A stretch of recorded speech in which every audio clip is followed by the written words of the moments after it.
प्रवृत्ति है वो भय को भी लेके है, और वो समझ में आता है कि वो शरीर के संरक्षण के लिए है, राइट? कि अगर मेरे को आग से भय नहीं लगेगा, द शरीर कैन डाई। तो अब एक जो मानव लक्ष्य समझ में आता है वो अभय समाज की भी एक संरचना समझ में आती है। तो ये भी अब क्वेश्चन उठता है कि जो अभयता का समाज में एक्सप्रेशन है, that is going to be different from जो शरीर में जो एक भय की एक विषय है और एक प्रवृत्ति भी बनी हुई है। तो इसको कैसे समझ सकते हैं? बिकॉज अगर मन में भय रहेगा, चाहे वो शरीर के संरक्षण के लिए है, तो समाज में अभयता कैसे एक्सप्रेस होगी?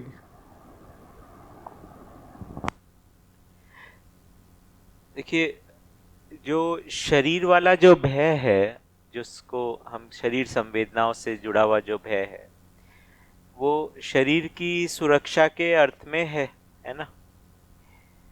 उसको उसको लेकर मानसिकता में हम वो प्राण भय से शुरू होके और दूसरे भयों के साथ जुड़ जाता है वो, है ना।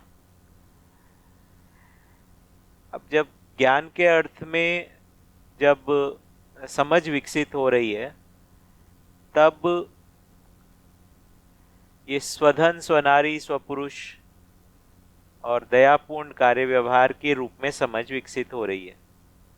तो हम परिवारों के रूप में इस प्रकार से जी रहे हैं, समाज के रूप में ऐसे जी रहे हैं कि सबका अभयता पूर्वक जीना बन रहा है ना। तो अध्यास जो है वो वाला पक्ष, तो अब उसका जो भय का जो पक्ष है वो वहां नियंत्रित हो गया शरीर संरक्षण के अर्थ में। उसको उससे ज्यादा अपन मानसिकता में स्पेस नहीं दे रहे, है ना। तो एक बार मुझे याद है, सरदार शहर में हम लोग गए थे, वहां पे ठंडी का मौसम था, है ना। तो वो गरम बॉटल होती है ना, जिसमें रबर की बॉटल जिसमें गर्म पानी भरते हैं, तो रखते तो ऐसे वो बाबा जी के पास में लेकर, या फिर कुछ ऐसा था, मेरे ही कुछ कमर में दर्द था तो उसको लगाया हुआ था। तो वहाँ पे बाबा जी के पास से मैं जा रहा था, तो वो कुछ फूट गया वो, है ना। गर्म पानी तेज खौलता हुआ बाहर निकला, उससे बाबा जी के ऊपर भी कुछ छींटे वीटे गिरे होंगे, तो एकदम से तो होना ही होता है। तो देखिए, वो भय नहीं है, संरक्षण ही है ना। तो उसका उतना सीमा तक वो काम करेगा ही, आवश्यक होगा ही, पीछे होना ही होगा कुछ छीटा आया तो। पर जो अभयता की जो है वो मानसिकता के अर्थ में हो जाता है कि ये हमारी स्वीकृति है सामाजिकता को लेकर, उससे समाज में मानव का मानव के साथ में भय जो है वो दूर हो जाता है। इतना भर है उसमें, तो अध्यास का सही प्लेसमेंट हो जाता है। अध्यास अपने आप में सामाजिकता को स्थापित करने या भय को दूर करने में उसका कोई रोल नहीं है।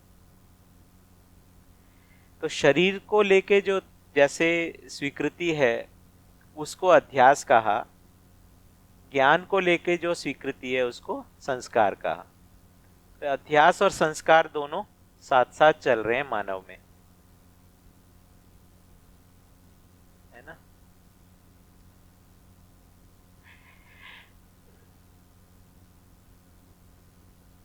बढ़िया, तो आगे चलते हैं।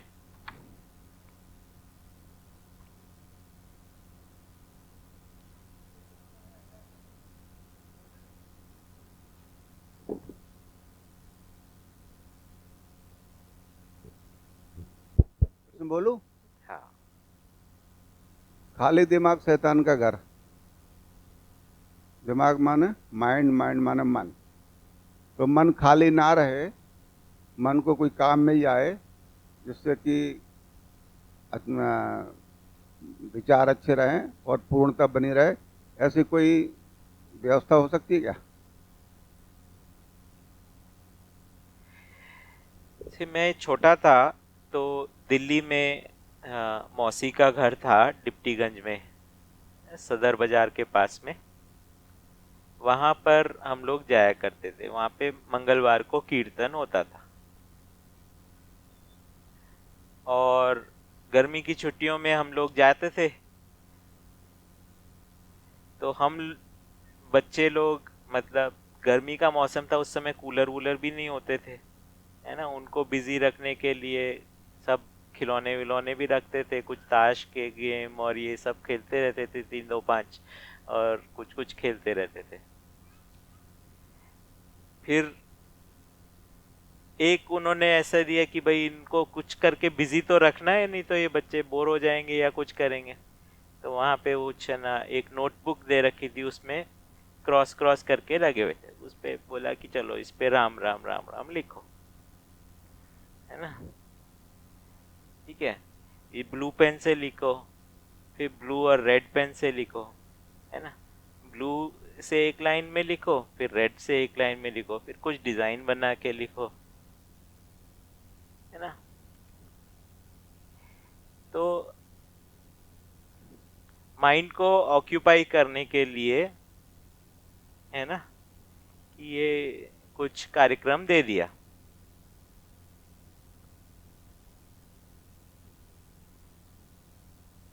दूसरा और एक संस्मरण है। एक बार बाबा जी के पास में बैठे हुए थे, तो एक आदमी आया, बहुत ओल्ड था, है ना, बहुत बुजुर्ग था, घिसटता हुआ सा आया जमीन पे। उसके कपड़ों से यूरिन की बदबू भी आ रही थी। तो मतलब कहा कि हाँ मुझे याद है, आप है ना वहाँ पे साधना करते थे, आपने मुझे वो गुलबकावली का अर्घ दिया था, ये वो। और मतलब ठीक है, अम्बा दीदी ने चाय वाय पिला के उसको करके भेजा। तो उन्होंने ये कहा कि देखो, वृद्धावस्था में अपनी उपयोगिता सिद्ध होनी चाहिए, है ना, तभी सम्मान बना है। तो अपना आजीवन अपनी उपयोगिता जो है वो सिद्ध होनी चाहिए।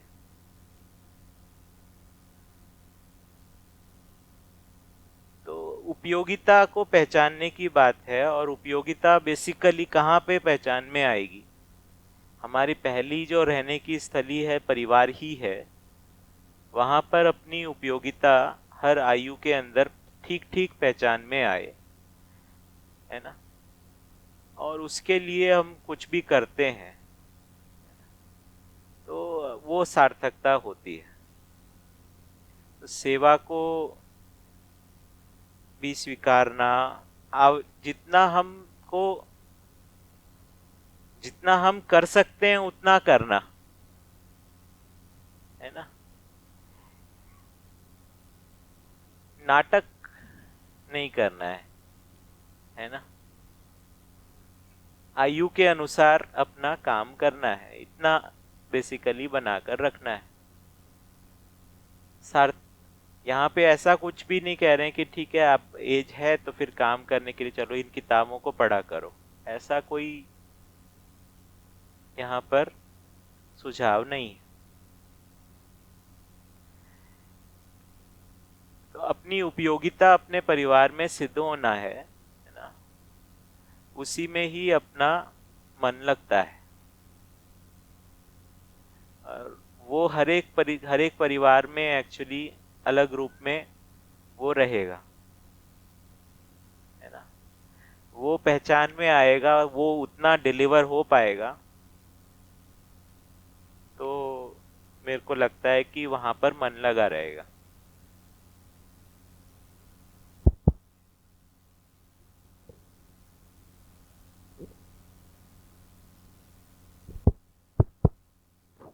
बचाव हो सकते।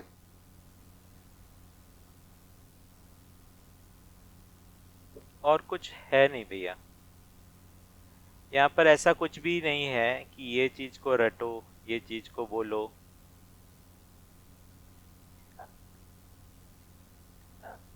अपनी उपयोगिता ही सिद्ध होने से मन लगता है। हम कैसे उपयोगी हो सकते हैं। हर आयु में हम कैसे उपयोगी अपने आप अपनी उपयोगिता को कैसे सिद्ध कर सकते हैं।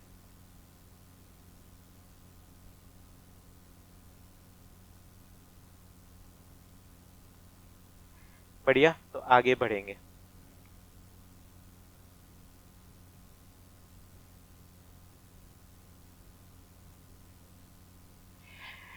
पेज नंबर 58 पर कुछ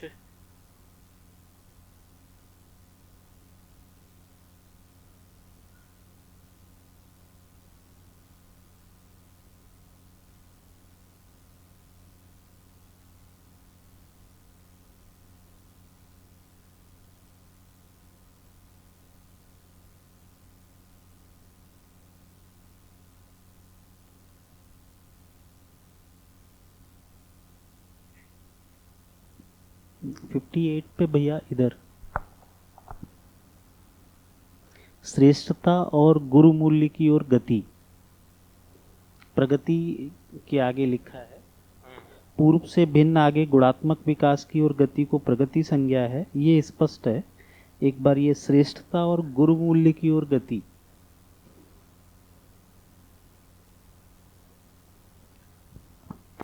गुरु मूल्य मतलब पहले से अधिक मूल्य की ओर गति, है ना।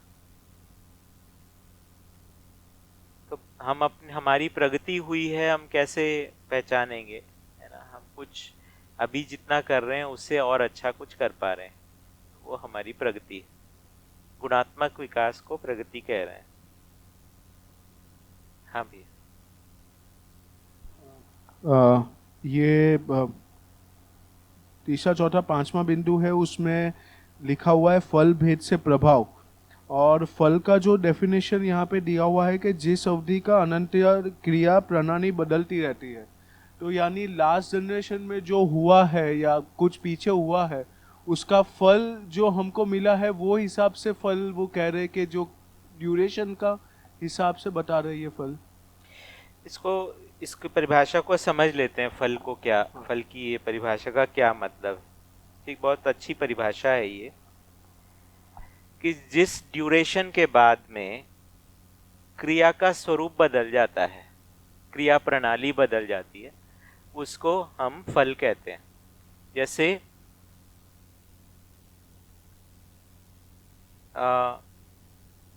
एक अवधि तक एक फल लगा हुआ है ना, पेड़ के ऊपर, वो पकता है ना, वो पूरा पक जाता है, तब उसकी एक्टिविटी दूसरी हो जाती है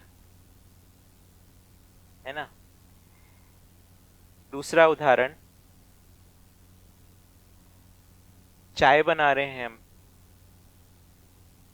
चाय बन गई, अब कार्यप्रणाली क्या होगी, चाय को छानना पीना, है ना। तो वो जो कार्यप्रणाली बदल गई, इसको बोला उसका, उस क्रिया का ये फल है ना। तो जिस अवधि के अंदर कार्यप्रणाली बदल जा रही है उसको फल कह रहे हैं, है ना। बहुत अच्छी परिभाषा है, तो देख के, है ना। कोई भी चीज होता है उसकी कार्यप्रणाली बदल जाती है, कुछ, है ना, मैच्योरेशन हो जाता है, तब उसकी, है ना, उसका नेक्स्ट प्रोसेस शुरू हो जाता है, तो उसको फल कहते हैं।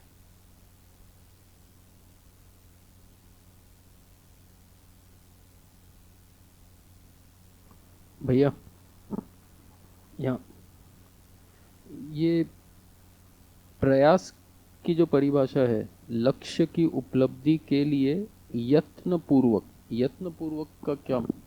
यत्न मतलब जो मुझे समझ में आता है, इनिशिएटिव लेना, मतलब जितना अभी है उससे अधिक कुछ करना, प्रयास पूर्वक करना, प्रयास ही है वो हो गया, मतलब कोशिश, दूसरे भाषा देते जा रहा हूं मैं, पर हाँ, युक्ति पूर्वक ही यत्न हो रहा है। आपने यतित्व की परिभाषा भी देखी होगी ना, यत्न पूर्वक तरना,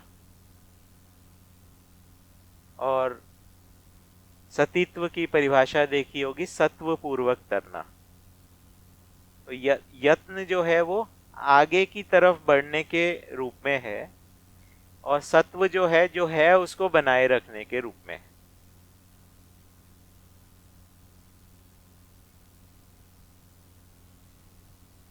ये यत्न को 59 पेज में जो लिखा है उसका भी मेरे को एग्जाम्पल सेट नहीं हो रहा है।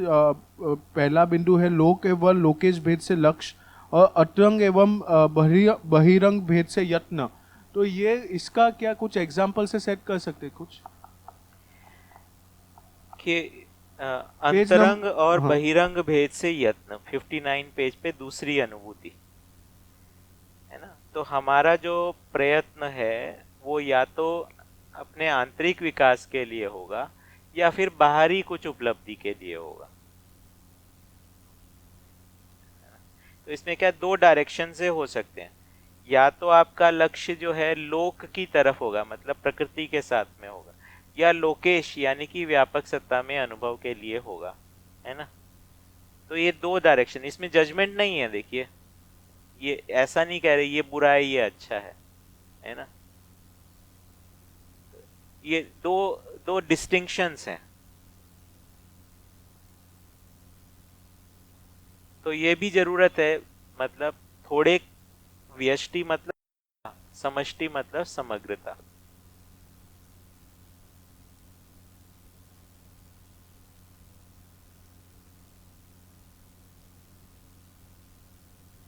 में इसी प्रकार से बोला है, इंद्रिय में भी अनुभव हो रहा है और इंद्रियातीत में भी अनुभव हो रहा है।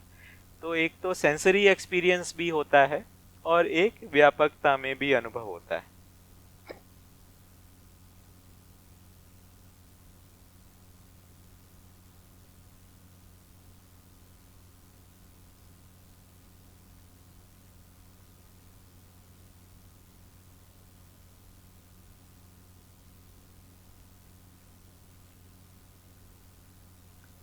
पेज 59 पर कुछ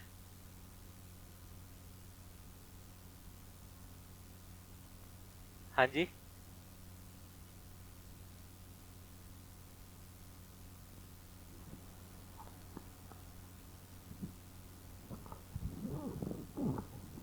भैया 59 पेज पे लास्ट वाला बिंदु, परिणामवादी लक्ष्य को लोक तथा उसमें मुक्त को लोकेश।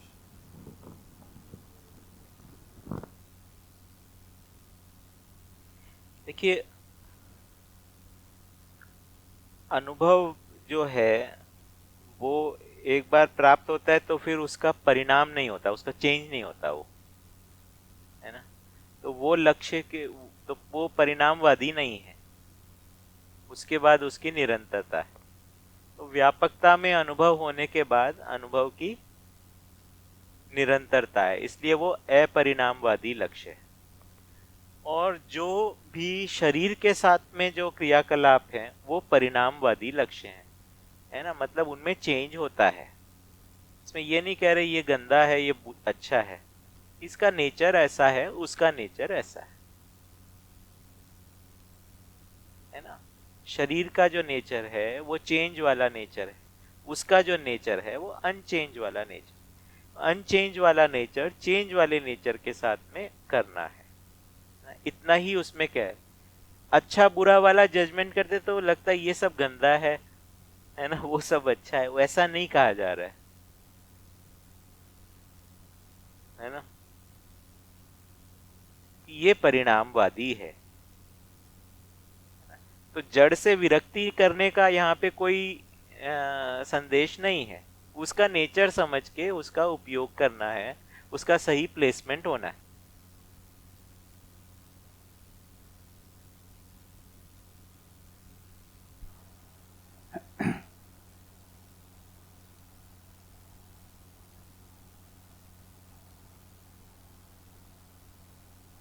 भैया पेज नंबर 61 दूसरा बुलेट, समस्या बौद्धिक तथ्य है तथा विवशता भौतिक तथ्य है, वो कैसे है जरा उसका कहाँ पे गया, कौन से वाले? 61 पेज नंबर 61 हाँ दूसरा बुलेट।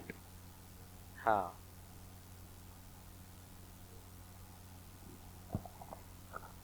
बस इतना ही इसमें आशय है।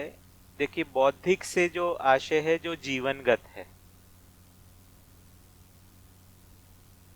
ना,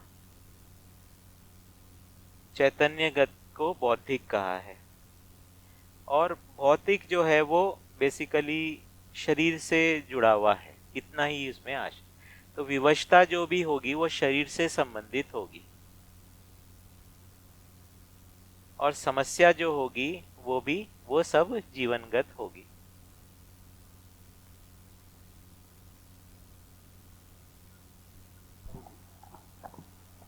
शरीर में विवस्था होगी, जैसे शरीर चल नहीं रहा है, जीवन में समस्या होगी।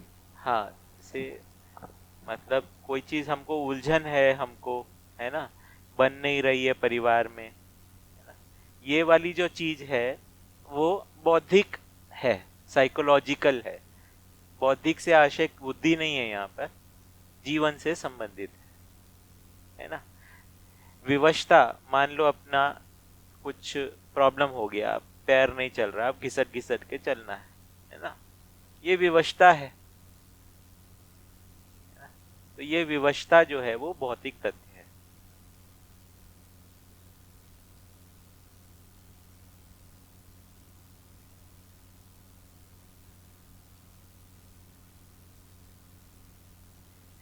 हाँ जी,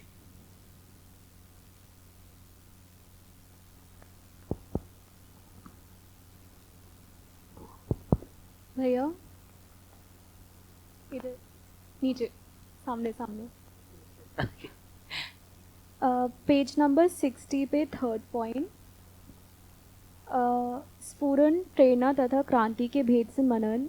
इसमें स्फुरना और प्रेरणा समझ में आ गया है, लेकिन क्रांति का मतलब थोड़ा सा आप इलैबोरेट कर दीजिए ये भी। और अर्थपूर्ण अथवा आरोप के भेद से चित्रण में आरोप भी समझ में नहीं आया।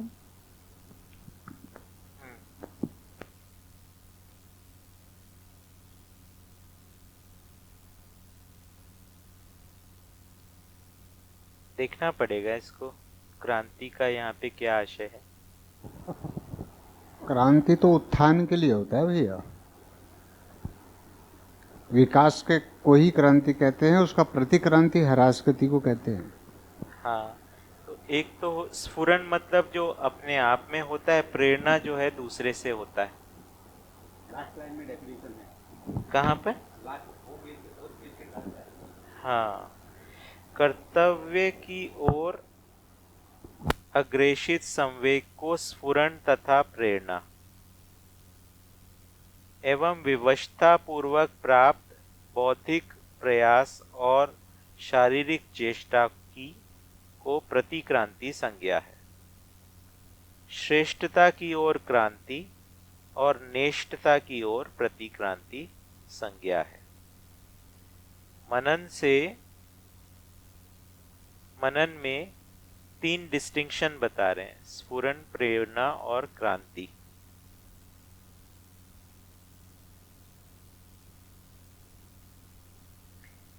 कर्तव्य की ओर अग्रेषित संवेग को स्फुरन तथा प्रेरणा,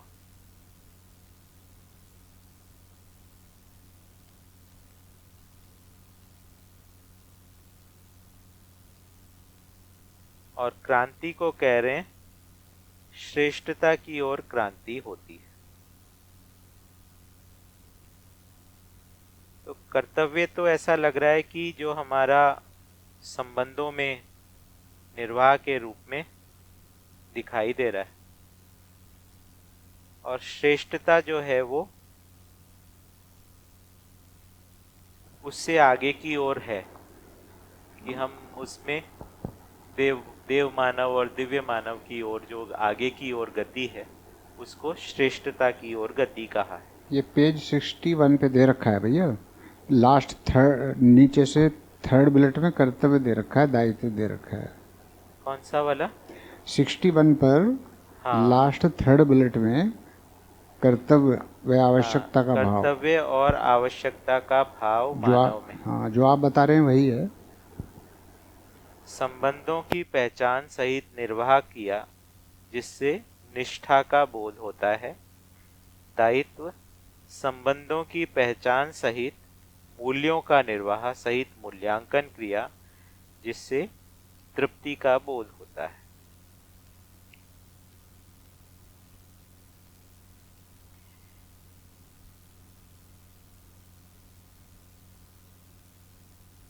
ऐसे ही आरोपित भी दे रखा है भैया, ये 60 पेज पर जो लास्ट सेकंड बुलेट है, आरोपित,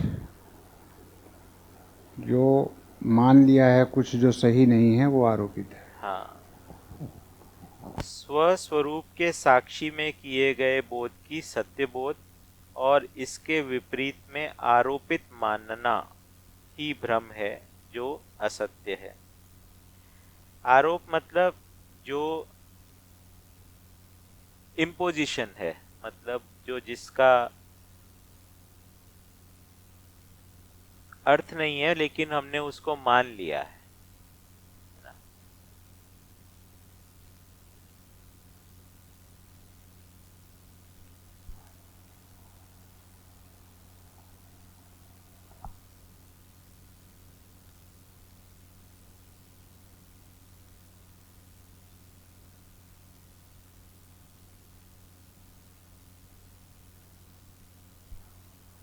भैया पूछ सकते हैं हम? हाँ भैया, प्रतिभाव जो है वो अनुभव के पश्चात बोध और चिंतन के रूप में प्रमाणित करने हेतु प्रवृत्ति प्रतिभाव है, ऐसा पेज नंबर 59 पे प्रतिभाव का लिखा है। यानी अनुभव होने के पश्चात बोध और उसके बाद चिंतन के रूप में प्रमाणित करने हेतु प्रवृत्ति प्रतिभाव है। अब जब प्रतिभाव का भेद समझते हैं तो सहज एवं असहज भेद से प्रतिभाव, यहाँ पे नीचे का जो बिंदु है लोकेश, और अंतरंग बहिरंग भेद वाला जो बिंदु है, वहाँ पे लिखा है सहज एवं असहज भेद से प्रतिभाव की स्थिति मानव में है। और जब सहज एवं असहज देखते हैं तो उसमें पेज नंबर 60 पे लिखा है कि यथार्थ की ओर जो प्रेरणा है उसे सहज प्रतिभाव तथा उसके विपरीत में असहज प्रतिभाव। तो मेरा प्रश्न अब ये बनता है कि एक बार अनुभव होने के पश्चात जब चिंतन की क्रिया चलती है तब यथार्थ के विपरीत में कोई प्रतिभाव कैसे आ सकता है? नहीं आ सकता है। तो फिर असहज प्रतिभाव हो ही नहीं सकता। तो नहीं हो सकता है। तो क्यों लिखा है? ये यहाँ पे एक्चुअली डिस्टिंक्शन भ्रम और जागृति का ही हर अर्थ में किया हुआ है। वहाँ पे प्रतिभाव की परिभाषा जो है वहाँ पर वो मतलब उसको क्वालिफाई ही करना पड़ेगा, है ना? सहज हाँ। ही प्रतिभाव आएगा, असहज प्रतिभाव आ ही नहीं सकता। ठीक बात। अनुभव मूलक विधि से सहज ही प्रतिभाव होता है।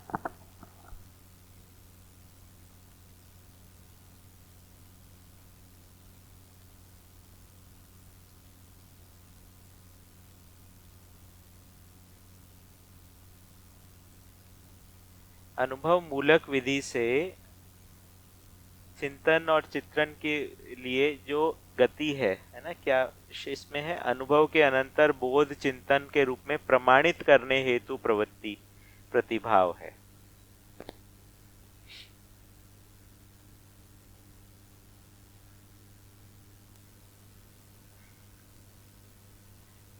इसका असहज प्रतिभाव का क्या क्या आशय है?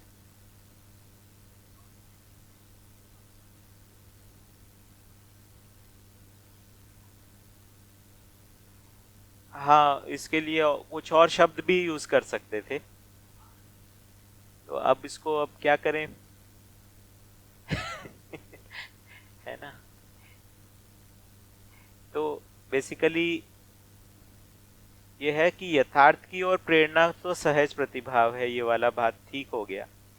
अब उसके विपरीत में यानी कि जब अयथार्थ की ओर जो विवशता वाला जो स्थिति है उसको भी कुछ नाम देना होगा, है ना?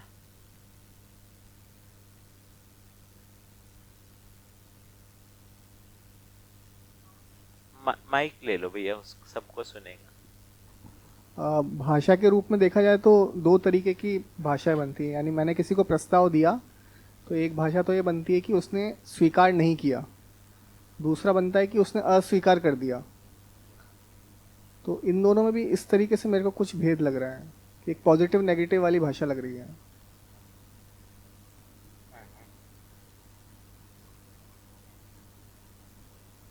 ये भैया किसी और पुस्तक में भी आया है, जैसे भाव का प्रतिभाव होता है, भाव का प्रतिभाव, और भाव के विपरीत में अभाव ही होता है।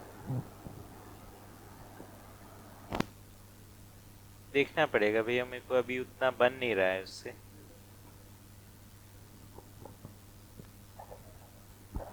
भैया इसमें ना यहाँ पे लिखा हुआ है कि शब्द, स्पर्श, रूप, रस, गंधेंद्रियों द्वारा किए गए व्यवहार मात्र से प्राप्त जानकारी को इंद्रिय अनुभव बोला गया है। तो ये इंद्रिय कौन सी लाइन पे? पेज 60 में फर्स्ट एंड सेकंड लाइन। शब्द, स्पर्श, रूप, रस, हाँ। गंधेंद्रियों द्वारा किए गए व्यवहार मात्र से प्राप्त जानकारी को इंद्रियानुभाव बोला गया। तो ये ही असहज प्रतिभाव है भैया, मेरे को ऐसा लग रहा है। देखिए यहाँ पे केवल इतना ही आशय कह रहे हैं कि इंद्रियों से जो अनुभव हो रहा है, यानी आस्वादन जो हो रहा है, उससे आशय है। तो ये शब्द, स्पर्श, रूप, रस, गंधेंद्रियों द्वारा किए गए व्यवहार मात्र से प्राप्त जानकारी को इंद्रिय अनुभव, और मन, वृत्ति, चित्त, बुद्धि द्वारा प्राप्त जानकारी को अतीन्द्रिय अनुभव या इंद्रियातीत अनुभव कहा है। तो इंद्रियातीत अनुभव जो कहाँ से हो सकता है? अपने जीवन में इंद्रिय के अलावा जो है अनुभव कहाँ से हो सकता है? यही पता लगता है कि उसका स्रोत जो है वो या तो शरीर मूलक होगा या अनुभव मूलक होगा। तो इंद्रियातीत अनुभव जो है वो अनुभव मूलक अवधारणा इस क्षेत्र में होगा।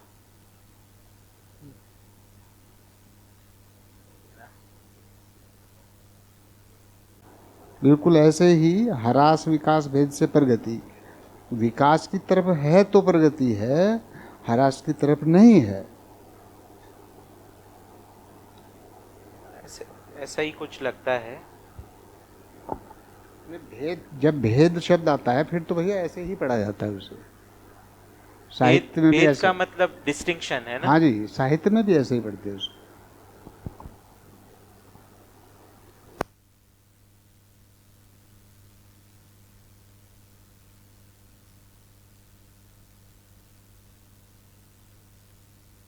एक बार आप इस वाले सूत्र को एक बार पढ़ के बताइए पूरे को, परिणामवादी लक्ष्य को लोक।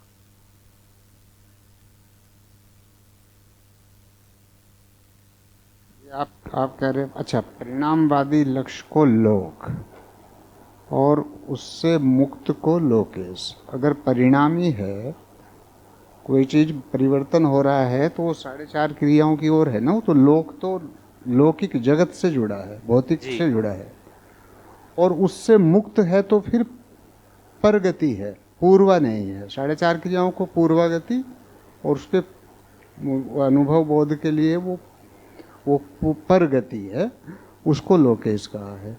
तो मन, वृत्ति, चित्त, बुद्धि से किए गए कार्य को अंतरंग, चूंकि ये जीवन क्रियाओं की बात है, आंतरिक, और शब्द, रूप, रस, गंध और गंधेंद्रियों द्वारा किए गए कार्य को बहिरंग। तो ये बाहर की ओर, अर्थात ये ह्रास की ओर गति है। क्या इसको ह्रास ही कहना ठीक है? क्योंकि बस इसमें, या केवल इसमें डायरेक्शन का इंगित है कि शब्द, स्पर्श, रूप, रस, गंधेंद्रिय के द्वारा जो कार्य किया जा रहा है ये बाहर की तरफ है, बस इतनी ही बात है। ऊपर वाले बुलेट में तो वो बिल्कुल ही क्लियर है।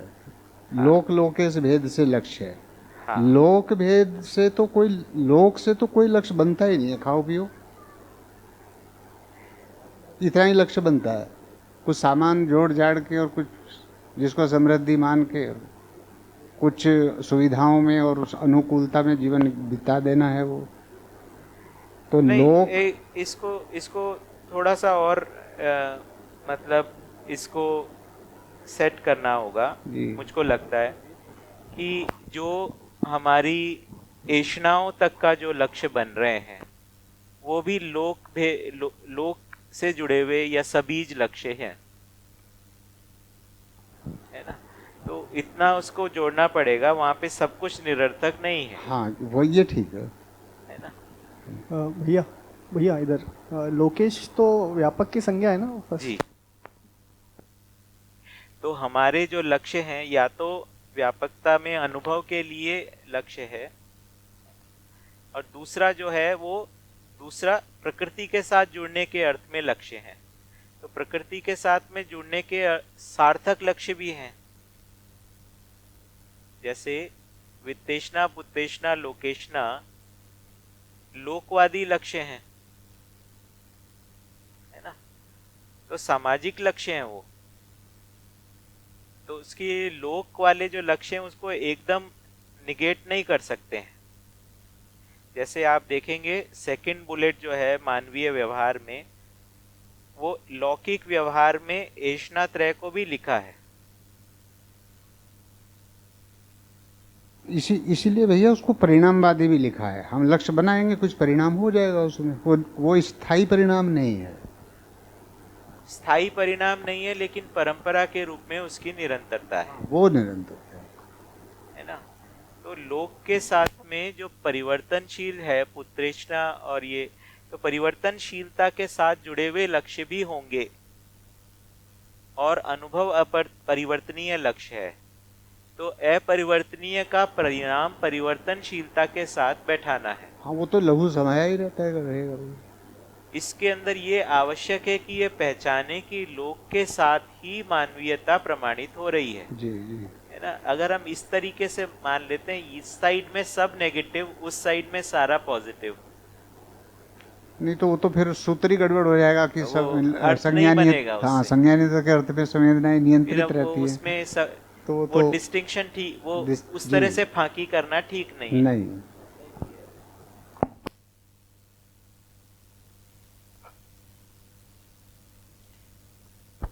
इसमें इतना कहा जा रहा है कि लक्ष्य या तो लोक से संबंधित है या लोकेश से संबंधित।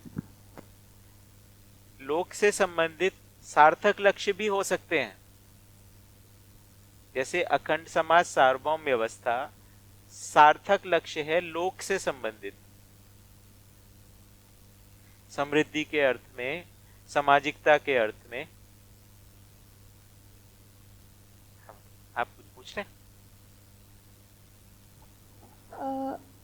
पेज नंबर 61 पे 5th पॉइंट, संवेग का अर्थ समझ नहीं आया। उसका डेफिनेशन के हिसाब से संयोग से प्राप्त गति संवेग है, लेकिन कॉन्टेक्स्ट समझ में नहीं आया। ये टर्म पेज 62 पे दोबारा से यूज़ हुई है 4th पॉइंट में। हाँ, इसको जैसा मैंने बैठाया हुआ वो रख देता हूँ।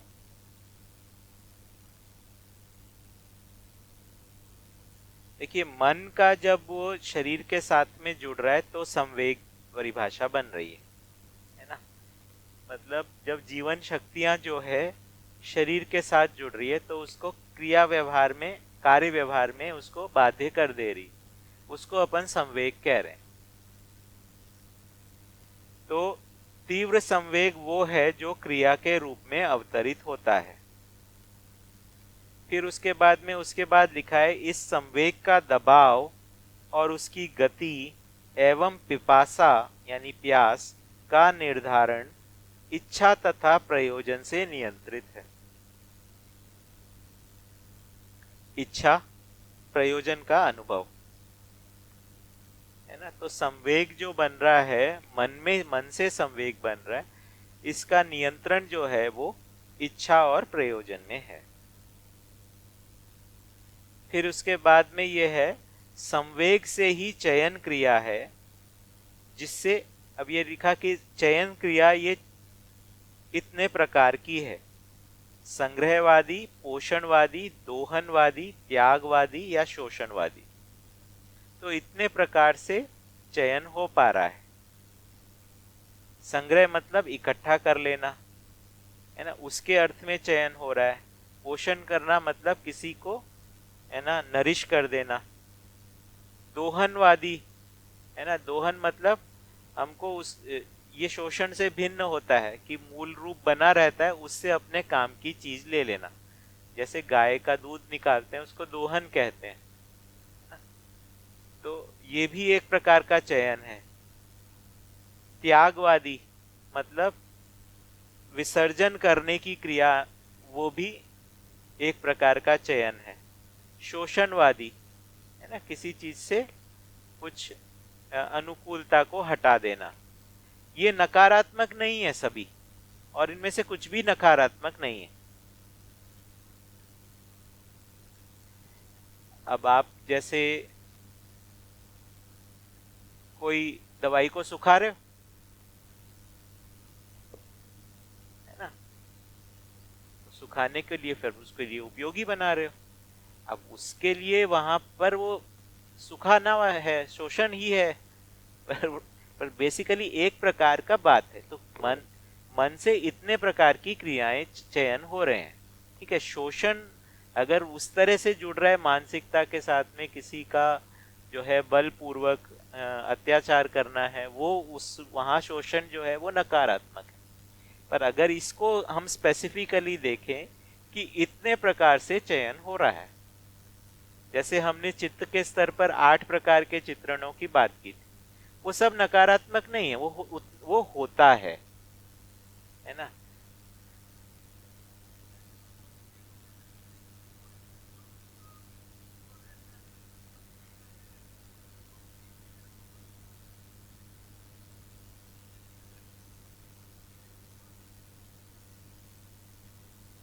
देखिए, संवेग अगर उसकी पूर्णता के अर्थ में परिभाषा बनेगी तो पूर्णता के अर्थ वेग में बनेगा। लेकिन यहाँ पर जिस तरीके से बात हो रही है, मन द्वारा चयन करने के लिए जो फोर्स लग रहा है उसको संवेग कह रहे हैं। तो यहाँ पे वो न्यूट्रल अर्थ में बात कर रहे हैं। कॉन्टेक्स्ट के अनुसार भी अपने को थोड़ा सा देखना होगा, मतलब क्या संदर्भ है उसके अनुसार भी अपने को देखना होगा।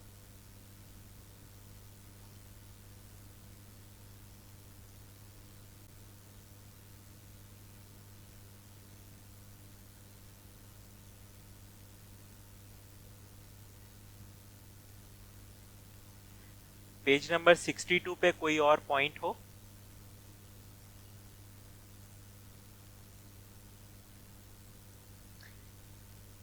भौतिक समृद्धि तथा बौद्धिक समाधान से परिपूर्ण जीवन ही सफल जीवन। हाँ जी, इन दोनों से है ना, बौद्धिक समाधान और भौतिक समृद्धि है ना। समृद्धि जो है उसके साथ में समाधान के बिना समृद्धि नहीं है। समृद्धि जो है वो परिवार के स्तर पर प्रमाणित हो रहा है। तो समाधान और समृद्धि, ये समृद्धि लक्ष्य जब बात करेंगे तब उसमें समाधान सहित समृद्धि, जब अभय लक्ष्य बात करेंगे तो समाधान समृद्धि सहित अभय। जैसे किसी समाज में अगर परिवारों में समाधान समृद्धि नहीं है तो वो एक दूसरे से छीनने वाली बात रहेगी ही।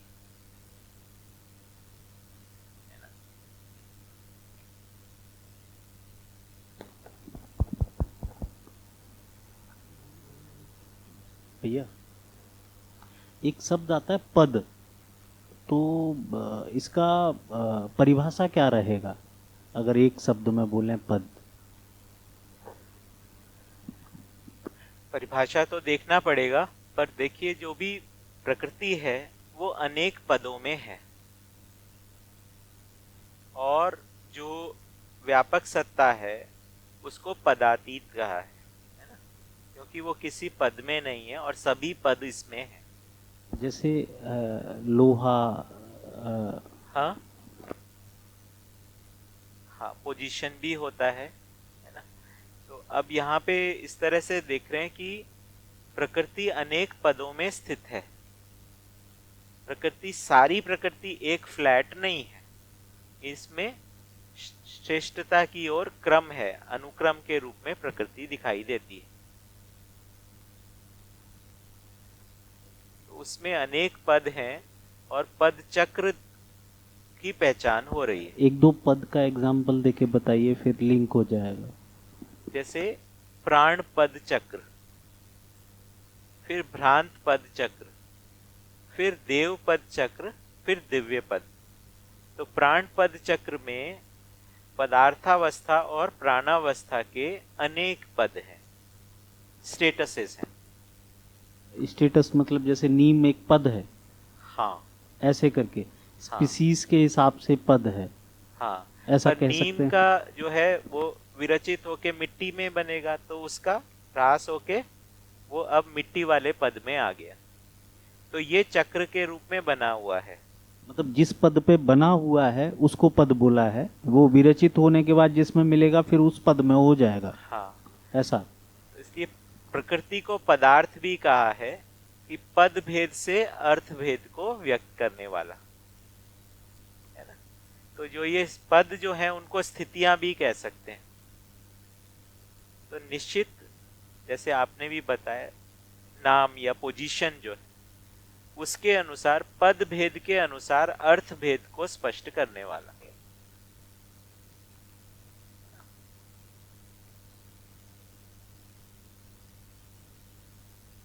तो हम लोग यहाँ पर रुकते हैं। अभी एक छोटा सा फिल्म देखेंगे 15 मिनट का। ना तो हम दुनिया को ही सही ढंग से समझ पाते थे, और एक बड़ी घटना ये घटती रही कि दुनिया भी हमको नहीं समझ पाई। ये भी इस दोनों स्थिति बनी रही, वो परिवार के स्तर पर भी रही, समाज के स्तर पर भी रही। लेकिन ज़िंदगी कट गई, और सभी, मैं तो ये कहूँगा कि आप सभी के पुण्य से ये सब कुछ मिलना था। पूज्य बाबा जी के साथ में जिस तरीके के क्षण गुजरे और जो स्वीकृतियाँ रहीं, उनको तो अब कहने के लिए शब्द भी छोटे पड़ते हैं। स्थिति तो बिल्कुल साफ साफ है कि इतनी उम्मीद नहीं थी कि किसी व्यक्ति के द्वारा इस धरती को इतना बड़ा कुछ मिल जाएगा। ये हमने तो कभी कल्पना भी नहीं की थी। और ऐसी ये चीज़ें आप बहुत सारे लोगों के साथ में देखते हैं ज़िंदगी में जिस तरीके से परिवर्तन आए। तो मैं एक तो ये बात कहूँगा कि हम सभी सौभाग्यशाली हैं जो पूज्य बाबा जी के जो उनकी जो पुण्यशीलता थी, जो उनकी पवित्रता थी, जो उनकी दिव्यता थी, उस सब के प्रकाश में हम लोगों को जीने का अवसर मिला, अध्ययन करने का अवसर मिला। और मैं राकेश भाई को इसलिए ज़्यादा बार बार याद करता हूँ कि इन्होंने उस समय में जब लोग सोचते नहीं थे, वो वीडियो बनाने का काम आपको किसने बताया था ये मेरी समझ में नहीं, क्योंकि वो बड़ा अजीब काम है। क्योंकि बाबा जी को कितनी बार भी आप सुनिए, उनके हर शब्द में से कुछ ना कुछ एक नई तरंग निकलती हुई दिखती है। उसी वीडियो को आप 10 बार सुन लीजिए, 20 बार सुन लीजिए, लेकिन वो कहीं ना कहीं आपकी चेतना को झकझोरती है। तो वो अंतिम दिनों में जो भैया सोम भैया कह रहे थे, तो हम लोगों का सही मायने में आयु का कोई रिश्ता नहीं है, और हम छोटेपन से ही दोनों दोस्त थे। जब छोटेपन से ही थे, आयु का काफ़ी गैप था, लेकिन दोस्ती बराबर थी, साथ साथ रहने का मन, साथ साथ जीने का मन, एक स्वीकृति थी अंदर से। और वो कोई, मैं तो ये अपने लिए अच्छा मानूंगा कि जब मुझे कोई अपने से शरीर आयु में छोटा हो और उससे मुझे प्रेरणा मिलती है, तो मैं उसको अपना सौभाग्य स्वीकारता हूँ। और विद्या में आने की जो प्रेरणा थी वो भाई सोम से ही मुझको मिली, और मैं बहुत अच्छे से आज बड़ी खुशी के साथ इस बात को व्यक्त करता हूँ कि वो एक सोम नहीं मिला, बल्कि मामा जी कहने वाले कितने सारे सोम मुझको मिले हैं। मैं बहुत सौभाग्यशाली हूँ पूरे देश में। और कई बार तो बाबा जी मामा जी कहते थे, तो बड़ा अजीब लगता था कि ये तो वो एक दौर रहा। और अंतिम एक छोटी सी बात जरूर कहूँगा।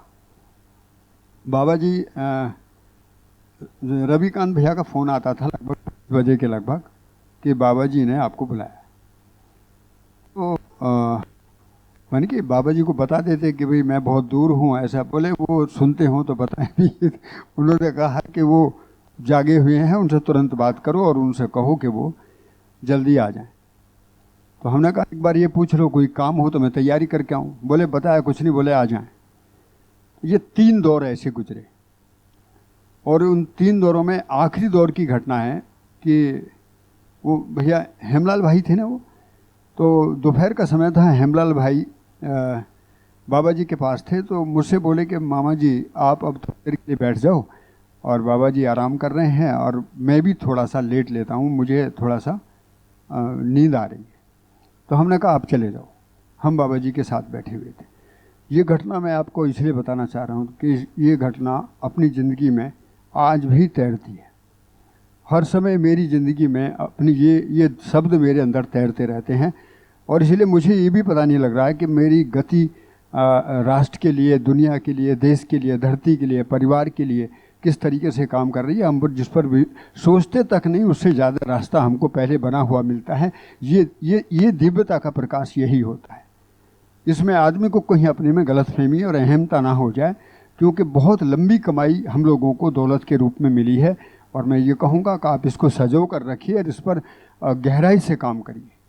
जितना आप अपनी पात्रता को विकसित करते चले जाएंगे, रास्ते खुलते चले जाएंगे। आपको कोई रास्ता खोलना नहीं है, बल्कि मैं तो ये कहूँगा कि आपकी इच्छा भी बहुत सीमित है उसके सामने, जो विराट चीज़ आपको मिलने वाली है। मैं ऐसा उसको जिम्मेदारी के रूप में देखता हूँ। तो वो घटना ये घटी कि बाबा जी ने आँख खोली और वो मन ये था कि शायद ये करवट लेना चाह रहे हैं। तो उन्होंने जो इशारा किया, एक ही हाथ से उन्होंने इशारा किया, तो मेरा मन बना कि मैं थोड़ा सा उनको करवट लेने के लिए मदद करूं। तो उन्होंने हाथ हिला दिया और ऐसे ऐसे करा। तो मैं उनको जो सुनते ऊंचा थे, तो फिर थोड़ा सा उनके बिल्कुल नज़दीक जाकर ही मन को कुछ बोलना पड़ा। तो मैं इनके नज़दीक जाकर ही इनसे पूछूंगा और बोलूँगा भी। तो बाबा जी ने 2 शब्द कहे, आज भी सो मेरे वो मन में तैरते रहते हैं। उन्होंने कहा था कि पार तारो, ये 2 ही शब्द हैं। 3 बार 1200-1400 किलोमीटर जाने के बाद कोई किसी बात की चर्चा नहीं हुई कभी। पार तारो 2 ही शब्द थे। अब मेरी समझ में बहुत दिन तक तो आया नहीं कि ये किसको कौन तार रहा है। तो अंत में यही पता लगा कि मनुष्य ही अपने को पार तार सकता है। ये अपनी ही पात्रता का विकास होना, अपने में ही पार तारने का कार्यक्रम है। इसमें ना तो हम कहीं समाज सुधार रहे हैं, ना हम कोई सेवा कर रहे हैं, ना हम कोई उपकार भाव। भी हम अभी चर्चा करते आ रहे थे कि यदि जन्म से ही हमें विषयों और इंद्रियों के ज्ञान के बारे में पूरी बात पता लग जाती, तो हम ऐसनाओं के इतने जाल में नहीं फंसते और अपने उपकार को जब एक युवावस्था होती है, उसी समय उपकार भाव के साथ आदमी जीने लगे, तो इस धरती पर परंपरा बनने में देर नहीं लगेगी। तो मैं बहुत हृदय से आपको बहुत साधुवाद करता हूँ और ये कामना भी करता हूँ कि मेरे छोटे से कुछ प्रयोग थे जो खेती को लेकर हुए, और वो उसके पीछे भी एक कारण था कि जब हम अनुभव संपन्न होने के बारे में सोचते थे तो बहुत बड़ा ऐसा लगता था कि ये तो बड़ा मुश्किल काम है। और व्यवहार वाले मामले में भी परिवार के साथ जीते हुए और बड़ा जोखिम दिखता था कि अब तो हमने बिल्कुल सरेंडर कर लिया, किसी पर गुस्सा नहीं करते, किसी से कुछ प्रतिक्रिया नहीं करते। लेकिन सामने वाले का जो तूफान सामने आता था तो ऐसा लगता था कि वो अपनी 10-12 साल की दबी हुई भड़ास को निकाल रहे हैं। तो उसमें हम लोगों को न्यायपूर्वक जीने में भी प्रमाण कब मिलेगा, कैसे मिलेगा, वो छोटे से संकट रहते थे, क्योंकि अभी गहराई अपनी ज़्यादा नहीं बढ़ी हुई थी। लेकिन जो प्रकृति के साथ जीने का कार्यक्रम था, पेड़ पौधों के साथ, पशु पक्षियों के साथ, वहाँ कोई झंझट ही नहीं था। वहाँ अपने में नियम, नियंत्रण, संतुलन, सारी क्रियाएं अपने आप चल रही हैं, समझना है, उनके साथ जीना है। तो मैंने बहुत आसानी से राकेश भाई ये रास्ता चुना कि मैं प्रयोग प्रमाण की ओर से चलूँगा। वो 3 क्रियाएं ना, अनुभव प्रमाण, व्यवहार प्रमाण और प्रयोग प्रमाण। तो मैंने तय किया था कि मुझे अवसर मिला है किसान होने के नाते, और ये रास्ता भी आसान है, क्योंकि जो मैं पौधे के साथ कुछ करता हूँ, पौधा प्रतिक्रिया में मेरे विपरीत कुछ नहीं करता, वो जो कुछ करता है ठीक करता है। इसलिए यहाँ कोई प्रतिक्रिया नहीं है, तो यहाँ जीना आसान है। उसका कारण भी ये रहा कि समाज में बहुत सारी जिंदगियों को बदल बदल कर जीने से समाज का विश्वास भी हमारे ऊपर से उठ गया था। ये भी एक मामला था। लोग हमको ये सोचते थे कि ये आखिर करते क्या है। 6 महीने पहले देखे तो मधुमक्खी पाल रहे थे, उससे पहले देखे तो कपड़ा बुन रहे थे, उससे पहले देखा तो कुछ और कर रहे थे, फिर देखा तो कुछ और कर रहे थे। तो ये ठहरते तो कहीं है नहीं। तो ऐसी स्थिति में बहुत अपनी ज़िंदगी सुगम और सरल तरीके से आगे बढ़ी। आप सभी के दर्शन हुए, मैं सभी को प्रणाम करता हूँ और ये सोचता हूँ कि खेती को लेकर और भी बहुत सारे खेती के साथ जुड़े हुए आयाम हैं, उन पर कभी आपका मन बनता है और कभी मन करता है कि मैं भी इसको कुछ समझूं, कुछ करूं और इसके साथ कुछ जुड़ूं, कई तरीके हो सकते हैं। उसके लिए कभी भी आपका स्वागत है। जब भी आप कहेंगे मैं आपके साथ हूँ, हमेशा हमेशा साथ हूँ। प्रतिफल को लेकर जो झंझट खड़े होते हैं, वो प्रतिफल कैसे ईमानदारी के साथ भी हम अच्छी ज़िंदगी जी सकते हैं, उसमें मैं आपकी पूरा सहयोग करूँगा। मैं कोई बड़ा आदमी नहीं हूँ, बिल्कुल कोई कामना ना हो जाए, क्योंकि पद्मश्री पुरस्कार मिल गए। अभी एक राष्ट्र में कल्पना जगी कि वो एमएसपी पर झगड़ा हुआ ना, देश में पूरे सालों साल झगड़ा होता रहा। तो एमएसपी की जो कमेटी बनी है उसमें नेशनल गजट नोटिफिकेशन के साथ में हम लोगों को रख लिया गया, अलग कॉलम करके रख लिया गया। तो ये सौभाग्य तो कहीं ना कहीं मिलते हैं, तो वो कहीं ना कहीं उनके प्रति बड़ी जिम्मेदारी की ज़रूरत भी है। आप सभी के साथ दर्शन करने का मौका मिला। मैं फिर पुनः भैया बैठे हैं यहाँ, कल्पेश भाई गुजरात से, मैं गया था इनके परिवार में, तो बहुत अच्छा लगा। और आज तो दोनों साथ साथ बैठे दिखे हैं, तो मुझे उम्मीद जगी कि परिवार की भूमिका तो यही थी। और अंत में नीति साहब को भी बार बार कहूँगा कि ये बड़ी प्रेरणा इनसे मिली, क्योंकि यदि ये हमारी ज़िंदगी में उस समय आंदोलन कर दिए होते तो हम लोग इस मुकाम पर ना पहुँचते। बहुत इच्छा पहले से भी रही कि जो मेहनत बाबा जी के साथ हुई है उसको कॉन्सेंट्रेट रूप में, क्योंकि 1 to 1 भी मिलते हैं तो वो स्पेस नहीं होता है कि पूरी बात हो पाए। शिविर के अलावा, इस मंच के अलावा वो स्पेस नहीं होता है कि आपस में भी एक दूसरे को उस विस्तार से सुना जाए। यदि टाइम भी है तो भी वो रिदम नहीं बनता है। तो ये महफिल की या सभा की महिमा है कि इतने गहरे से, और कहने वाला भी अपनी गहराइयों से कहता है। और एक सभा में तो जिस तरह से जीवन क्रिया हम सबके सामने आई है, मुझको लगता है कि बाबा जी के साथ जो अथक श्रम और साथ में रिकॉर्डिंग का आप लोगों ने किया, वो मेरे को लगता है कि बहुत एक उसके लिए शब्द छोटे पड़ते हैं। और आज मेरे को लगता है कि भैया को भी बहुत अच्छा लगा है। शायद मेरे को लगता है कि शायद पहली बार आपने पूरी बात को रखा, तो मुझको भी व्यक्तिगत रूप से बहुत उसमें अच्छा लगा और मेरे मन में था। और मेरे को लगता है कि ये अवसर है कि हम एक दूसरे को सुन सकें। तो जैसे कि हम प्लान कर रहे हैं कि मान लो अब अगली बार साधन भैया रहेंगे, तो एक दूसरे को सुनने का भी इससे कम में कोई अवसर नहीं है। और मेरे को जैसा कि मैंने पहले भी कहा कि ये 20 साल तो इस बात में लगे कि जो बाबा जी कह रहे हैं उसको एग्जैक्टली उसी अर्थों में कम से कम शब्द से अर्थ और कुछ आगे तक की यात्रा में लिया जा सके, ये 20 साल उस काम में लगे। तो हम एक अच्छी स्थिति में हैं। तो काफ़ी सुखद रहा अशोक भाई का भी प्रस्तुति और ये पूरा ग्रुप जैसा चला।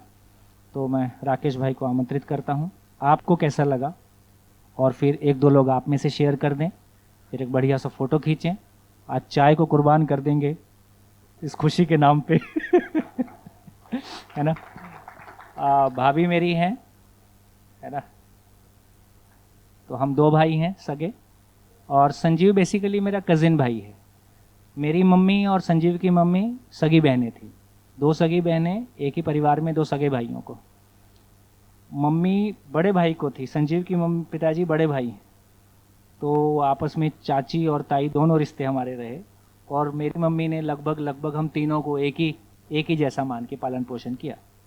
तो आज संयोग है कि बड़ी भाभी भी साथ में है और दीपा बहन तो यहाँ सपरिवार लोग। मेरे को मैं बता देता हूँ भैया, कई लोगों ने मेरे से व्यक्तिगत रूप से आके शेयर किया कि जब यहाँ आते हैं तो एक परिवार का फीलिंग आता है, क्योंकि ये पूरा का पूरा परिवार सारी गतिविधियों में एक साथ लगा हुआ दिखाई देता है। तो हम किसी परिवार में आए हैं ऐसा हमको भाव आता है ना। तो बहुत सुखद है सारी संभावनाओं को देखते हुए। राकेश भाई, जोरदार ताली।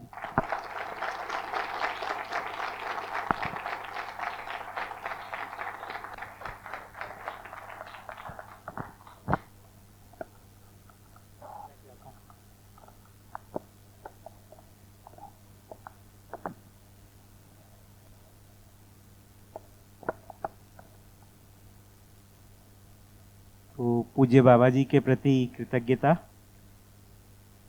आप सभी ने मेरे को 5 दिन इतने ध्यान से सुना, उसके लिए बहुत धन्यवाद। संजीव भैया और भाभी उनके घर पर आए हैं, तो उन्होंने जितना अच्छे से हमारा ध्यान रखा,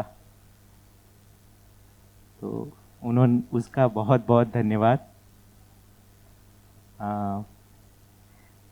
सोम भैया की ये क्लास है, उसमें मुझे इनवाइट करने के लिए बहुत धन्यवाद।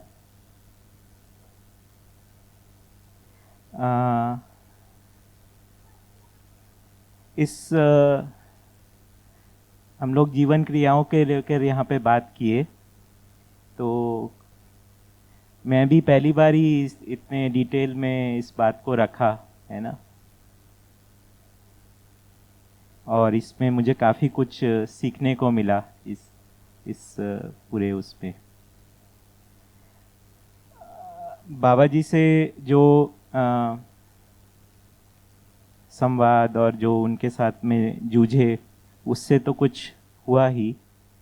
उनके जाने के बाद स्पेशली पिछले 2-2.5 साल से साधन भैया के साथ मेरा काफ़ी क्लोज एसोसिएशन रहा है। तो काफ़ी सारे जो गैप्स थे वो उससे भरते हुए से नज़र आए। क्योंकि क्या होता है कि ये प्रोसेस होता है, इसमें कुछ चीज़ हमारी अनदेखी अनसुनी रह जाती है, फिर उसके कुछ लिंक्स बैठ नहीं पाते हैं, है ना। तो वो बैठाने के लिए, है ना, उसको फोर्स फिट नहीं किया जा सकता, मतलब ज़बरदस्ती नहीं बैठा सकते। तो इसके लिए कुछ तो कोशिश अपने आप कर सकते हैं, लेकिन गाइडेंस की ज़रूरत पड़ती ही है। तो उनके प्रति भी बहुत कृतज्ञता है, और यहाँ पर वो आ ही रहे हैं। तो मुझको लगता है कि मेरे जो प्रेजेंटेशन में जो गैप्स हैं वो आप उसको भर पाएंगे वहाँ से, और कुछ एक और चीज़ें जो हैं वो उससे इससे फर्दर बेसिकली आपको वहाँ पर मिलेगा। और तो बहुत धन्यवाद मामा जी का भी। मुझे लगता है कि हम लोग आगे भी इस पे कुछ कार्यक्रम बनाएंगे। सोम भैया मुझे कह रहे थे कि इस बारे में सोचो कि कैसे हम लोग आगे इस 1 मंथ के जो शिविर हैं उसके बाद में कैसे कंटिन्यूटी के रूप में बना सकें। तो एक ऑप्शन ऐसा सोच सकते हैं, अगर आप सबका मन हो तो 2 हफ्तों में एक बार, है ना, हम 2 घंटे के लिए से जूम या किसी चीज़ पर मिलें, और उसमें हम एक टॉपिक बनाकर बात कर सकते हैं, कुछ क्वेश्चन आंसर्स और किसी उसके ऊपर। तो उससे हमारा कंटिन्यूटी जो है आगे का बना रहेगा, और उसमें हम ना केवल मेरा ही बट और लोगों को भी आवश्यकता के अनुसार इनवाइट करते रह सकते हैं। जैसे साधन भाई को कभी बुलाया, सोम भाई को कभी बुलाया, है ना, कभी किन्हीं और को किसी टॉपिक के ऊपर, और उसको हम जूम पर होगा तो वो रिकॉर्ड भी हो सकता है, तो अपने पास में एक मटेरियल भी उसका उससे तैयार होगा, और एक हमारा कंटिन्यूटी इसको आगे लेकर बनेगा, है ना। तो उसको और ज़्यादा खोलेंगे नहीं, इसी ग्रुप के साथ में करेंगे, है ना, ताकि अपना कॉन्टेक्स्ट जो बना है वो उसके ऊपर आगे बढ़े बात। तो अगर आपकी अनुमति हो तो इसको फिर अपन चालू करेंगे, है ना, ये वाला 1 महीने के बाद में चालू, है ना। बढ़िया, तो बहुत धन्यवाद, और हम लोग फिर मिलेंगे। बहुत अच्छा लगा।